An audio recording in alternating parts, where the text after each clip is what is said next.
शामिल करते लाहौर से जरका मंटू की रिपोर्ट के मुताबिक M&R हाईवे एक्शन लाहौर का स्टाफ दफ्तर औकात में अपनी सीटों पर मौजूद नहीं होते, जिसकी वजह से साहिलीन को मुसलसल ख्वारी से दुचार होना पड़ रहा है और ये रोज का मामूल बन चुका है। जबकि खावर समान साहब जो M&R हाईवे लाहौर की चीफ इंजीनियर हैं और इनका दफ्तर साथ ही है, वो भी स्टाफ के दफातर में मौजूद न होने का नोटिस नहीं लेते। इस बात का वाज़ेह सबूत इस फुटेज में देखा जा सकता है कि तमाम दफ्तर खाली नजर आ रहा है। आला हकाम से बिला फौरी एक्शन ले।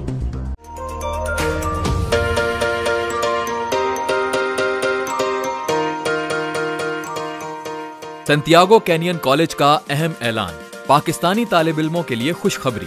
पाकिस्तान में घर बैठे आला तालीम के ख्वाहिशमंद कंप्यूटर साइंस और बिजनेस एडमिनिस्ट्रेशन में ऑनलाइन ट्रेनिंग प्रोग्राम के तहत 2 साला डिग्री प्रोग्राम पेश करता है।